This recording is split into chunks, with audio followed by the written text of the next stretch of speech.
അഖില കേരള ഹിന്ദു സാംബവ മഹാസഭ യുവജന സംഘത്തിന്റെ നേതൃത്വത്തിൽ ആലപ്പുഴയിൽ മഹാത്മാ കാവാരിക്കുളം കണ്ടൻകുമാരൻ ജന്മദിനാഘോഷം സംഘടിപ്പിച്ചു. ജന്മദിനാഘോഷത്തിന്റെ ഭാഗമായി സെമിനാർ നടന്നു.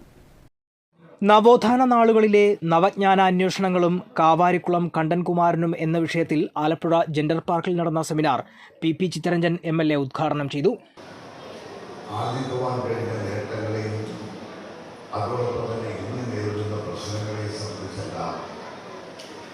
ഇവിടെ പ്രതിപാദിക്കും എന്ന് ഞാൻ വിശ്വസിക്കുക. നമ്മുടെ സമൂഹത്തിൽ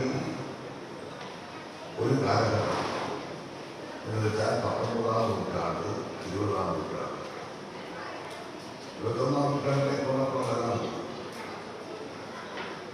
ഈ രണ്ട് കാലഘട്ടങ്ങളിലായി ചരിത്രം പരിശോധിച്ചാൽ പഠിച്ചാൽ നമുക്ക് മനസ്സിലാക്കാൻ കഴിയുന്നത്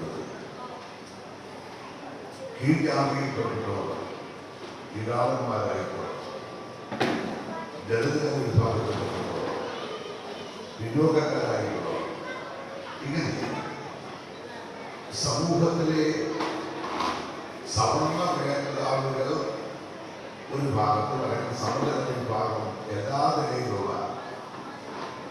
അഖില കേരള ഹിന്ദു സാംബവ മഹാസഭ യുവജന സംഘം പ്രസിഡന്റ് ആഷിഖ് മാധവ് അധ്യക്ഷനായി. ജനറൽ സെക്രട്ടറി MT സനേഷ് ജന്മദിന സന്ദേശം നൽകി.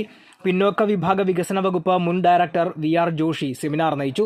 ഗ്രന്ഥകാരൻ Baby Prasad, KV Ajayakumar, T Arunkumar, PM Prakash Kumar, T Sasikumar, R Radhamani, Kreeja തുടങ്ങിയവർ സംസാരിച്ചു.